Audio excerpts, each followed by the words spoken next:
So, in your experience, what are some common misconceptions that people have about land surveying? And how do you educate your client and the public about the importance of accurate surveys? Cool.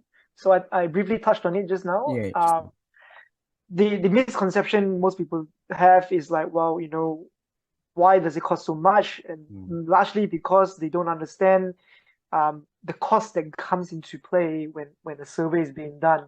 yeah, So, for example, a typical instrument that is used by the surveyors to do these measurements are well in excess of 5 figures.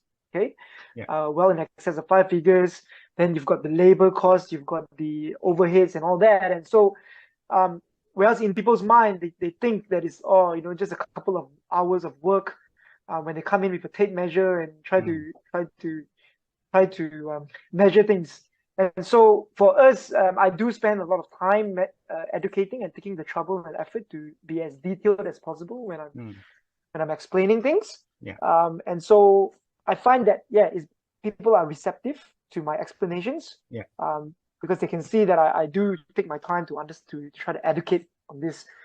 And yes, accurate surveys, it is very important because in a development, whenever there is something that is wrong, it all boils back down to the information that was used in the design mm, of that development, right? yeah, So just for example, if, for example, at the design stage, the designer didn't have all the information required to maximize the design, when they design, they can only design according to what they know.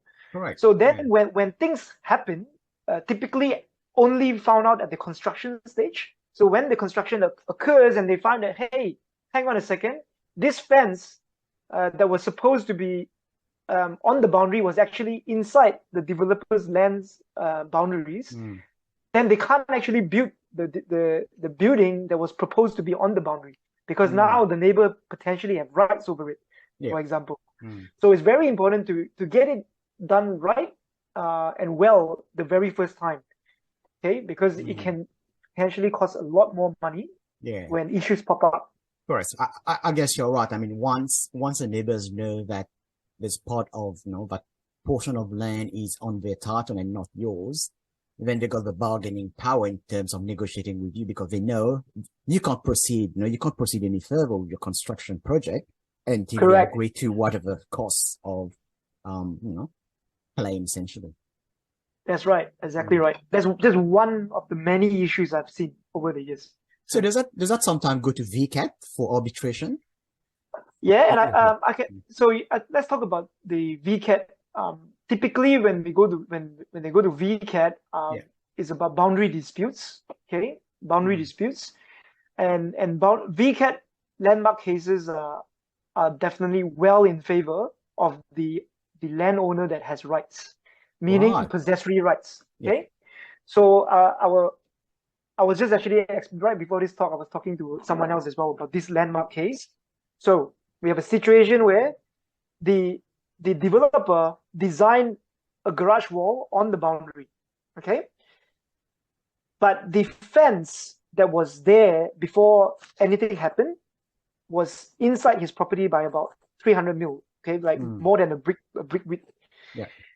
And so what happened was the developer, they actually got consent from the neighbor to like, okay, I want to put my garage wall here on the boundary. Is that okay? The neighbor went, oh yeah, sure. And so the builder built the wall Mm. on the boundary, took off the old fence, built the wall on the boundary. And what happened next? The neighbor then found out through talking to someone that, oh, you actually potentially had rights over that where that old fence was. And so brought the developer to VCAT, and VCAT decision was when the neighbor agreed to the building on the boundary, she did not know her rights over Right. that old Yeah. fence.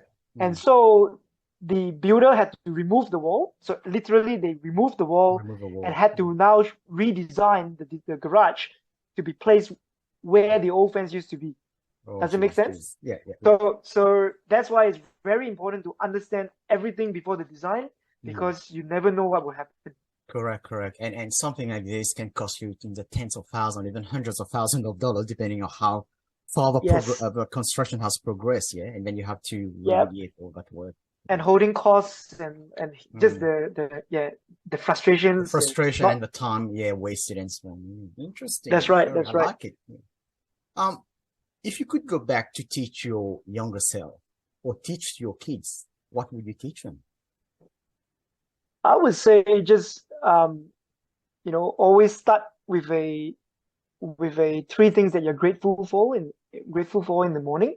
I just Mm. started doing that actually after reading a book, and I think that really helps because puts your life into perspective, and go, hey, some oftentimes every day throughout the day, you feel a lot of frustrations because things pop up. Life is never a smooth It a is not smooth smooth. journey, More of a right? roller coaster.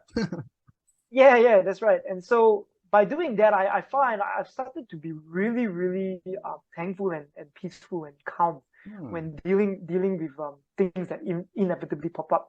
Because when you are always reminding yourself, okay, look, you're first of all, I'm alive again. The next day, I'm alive. I'm alive to live another day. That helps to put things into perspective. And so I want to teach this very early on to my son, and Hmm. hopefully it will turn out all right. So, Hmm. So like being grateful, the gratefulness of yes, having sort of seeing the glass half full instead of half empty. that's right. That's sort of Exactly right. perspective. Yeah.